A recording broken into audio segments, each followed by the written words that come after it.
The first poster explains the system for docking, securing and stabilizing the space ferry, the space butterfly of the two crossbow ferries. Having formed a straight line after turning around the axis position 7 of the universal tank's oxidizer rods, they are locked. The end hexagonal parts, reinforced by a set of envelope frames position 6, are pressed, hermetically connecting with the transition gates position 13, the transition communication compartments position 5. In this position, they are fixed with locks position 19 and expanded by lowering spacers position 22. In the state, while maneuvering, the crossbows find each other and dock. One of them has an active pin-type grip and coupler system position 9. The second crossbow has a reciprocal, passive, cup grip system position 11. Docking occurs by combining the spars of both crossbows position 20, after docking forming the central block of the butterfly ferry. The central block, if necessary, must rotate on bearings position 18, around simultaneously joining corridor blocks position 2, with nodes position 8 and 10. The combined corridor blocks, being a single hole with the corner docking units and the upper parts of the second stages of the launch vehicle, form a sealed unique tubular axis of rotation. When joined, they form a direct hermetic junction with nodes position 14, uniting both ferries into a single hole. Taking into account the simultaneous combination of the opposite ends of the tank and rods, we obtain a kind of gravitational centrifuge with mechanical rotation control position 23. The second poster explains some points not stated in the first. Before docking crossbows, their tank rods are subjected to preliminary operations in a certain sequences. First, the rings of the protective covers refrigerators are rotated 90 degrees the Roman unit.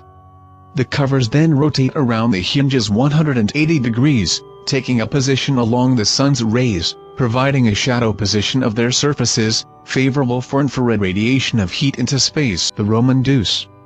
Then they open slightly on the hinges of the rings position 12, the power clamshells of the primary solar panels are 180 degrees for opening. The fact is that after docking the crossbows, these operations will be impossible to perform due to size restrictions.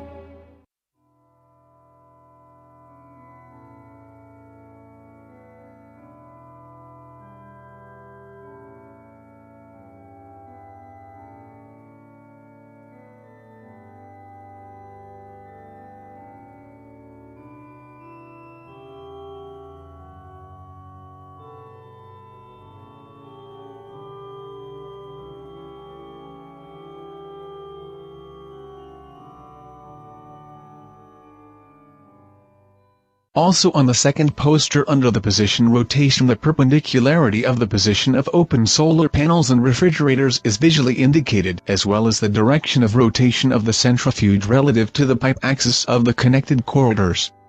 In flight, the entire space butterfly system rotates at a speed of 2 revolutions per minute, with an average radius of the centrifugal gravitational component of 70 meters. Ensuring a comfortable stay without the detrimental effect of the Coriolis force on the body. Before visits and refueling activities, the central axis of rotation of the space butterfly, as well as a single crossbow, is leveled by floor pumping of water reserves in tandem ships of both arms, ensuring the axial center of gravity of the structure. Then the central block is untwisted synchronously in the opposite direction by the rotation mechanism position 7, relative to the rotation of the gravitational centrifuge. It is stabilized in the 0 position of the axial movements of the ferry, providing the possibility of docking. In flight conditions, the central power unit is installed in the position of pairing the active retractable docking nodes position 8 and the passive docking nodes position 14. After this, the rotation system is blocked by several commands. Throughout the flight, the axis as a center of mass may not be maintained, and physically, the center of gravity, within certain limits, can move arbitrarily, which does not affect the flight conditions at all.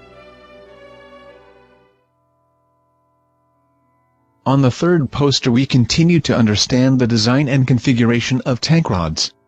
At this stage, I will rename them elevator shafts, which are pipes with a diameter of 1 meter and 80 centimeters and a length of 60 meters positions 1 and 5. They are connected in pairs combining blocks position 19 and openwork trusses position 20. The material used is fiberglass light, strong, with a low coefficient of thermal expansion and excellent electrical insulator. The texture of the fiberglass should be longitudinal and transverse, since both vertical and horizontal tensile forces will act on the shaft. The pairs are absolutely identical. There is a difference only in the configuration of the connecting fasteners for pairs of crossbows designated for the butterfly. Some have a pin, others have a glass position 11. We took apart the upper part of the shoulders and part on the second poster. It is worth noting that the upper part is the lower stop of the elevators. Inside, at certain intervals, shelves are glued in position 6, which at the same time to serve as stiffening ribs for the shaft structure. The regiments serve in one shaft for provisions and other necessities for the expedition. The second shaft houses individual spacesuits for each passenger. Along the entire length of the shafts, there are 4 guide linear gears. In the first for a freight elevator position 4, with a robotic manipulator position 17, loading and delivering to the top the currently required contents of the shelves according to the operator's program. In the second shaft there is an elevator for transporting people and putting on astronauts in a spacesuit position 2. Both elevators have a programmatically determined number of stops and the edge of the elevator floor is a continuation of each shelf of the shaft. During launch, they are rigidly fixed in the upper hemisphere of the oxidizer tank next to the boost gas cylinders. The elevators are made of lattice magnesium alloys with stiffening ribs and framed with aluminum mesh position 3. At the bottom of the shaft there is more than half a hemisphere with a receiver for the oxidizer line, covered with a stainless steel mesh. During the expedition, the main line serves as an input for supplying the air mixture to the peripheral sections of the ferry. The second half is occupied by the boxing stage. In the boxing area, the shaft has an expansion to increase its volume. On the side of the box there is a hermetic door with an entrance to a spiral staircase. A spiral staircase is assembled on the oxidizer main pipe and leads to the connecting block. At the bottom of the block there is a platform with a side rail docking unit I invented position 13. Only such a unit is guaranteed to withstand the centrifugal forces. Enters and is pressed against the sealed door position 16, being fixed by the connecting system position 11.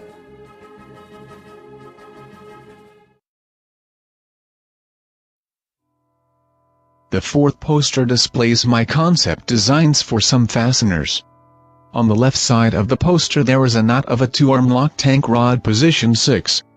Locking is carried out by turning the double-sided bolt position 14 in pairs in the tank rod slot position 12 and 13. The bolts are rotated by an electric rotary mechanism position 7. The right side of the poster shows a tubular stop truss position 5, lowered by a lifting and rotating mechanism positions 4 and 6, followed by calibrated retention of the shoe position 11. The shoe is affected by an electric screw drive positions 10, 12 and 13, through a cylindrical system positions 9 and 14. The stop, together with the lock, resting against the slope of the spar position 3, creates a relatively reliable structure. The reliability of the stop increases many times after joining the ferry elements. The middle part of the poster shows an electrical coupling that is used to assemble almost all assembly components. It consists of an active double cone pin with a long cylindrical body and a heel in the rear part position 3, resting on a ball stop position 8. It is located in a cage that repeats its shape position 1, but with slightly larger tolerances position 7. They provide the pin with the opportunity to move in this cage, slightly deviating from the axis of the glass. In this way, it aligns its position relative to the receiving cup of the socket of the part being connected position 4. The socket has a pair of bypass cams with a cutout in the shape of the rear cone of the pin position 12. The cams are spring-loaded in an elliptical channel position 6, and in order to create a passage for the free movement of the pin, the cams have magnetic rods controlled by solenoids position 16. The position of the cams is regulated by changing the polarity of the direct current supplied to the solenoids. Either the cams rise against the force of the springs, or, on the contrary, they press down, pulling the pins against their rear cone. After docking, The astronauts finally tighten and secure the connections with bolts position 14.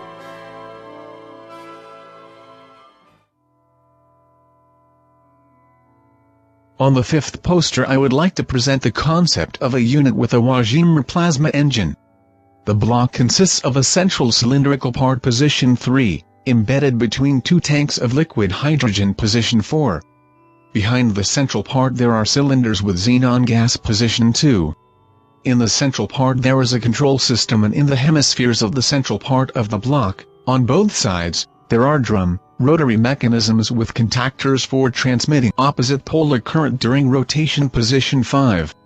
On the rotary drum, at an angle, on one axis, there are docking beams with conical current collectors positions from 6th to 13th. The Wajima engine itself position 1, is mounted with a rotating barrel in the central part and can change the vertical working angle. Additional drawing. Unfortunately, there is very limited information about the Wajima plasma engine itself, but from what I found, it follows that the inventor's desire is to get away from using a very expensive working fluid xenon by finding a replacement for it in the form of hydrogen. But hydrogen is somewhat inferior to xenon in accelerating and expanding plasma, but it is much cheaper. Along with hydrogen, you can have a little xenon on board in case emergency acceleration is necessary. Wajima blocks are joined and removed using the Canadarm system, or its equivalent. It is delivered to low orbit in a fully fueled state and brought to a certain arm of the butterfly ferry, the cargo starship.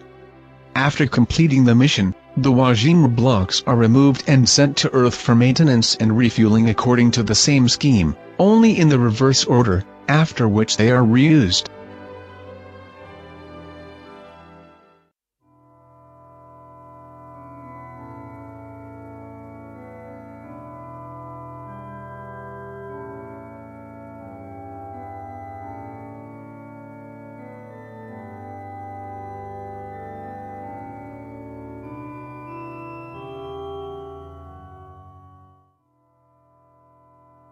The sixth poster reveals the devices and operating principle of peripheral piping located on the outside of the elevator shafts.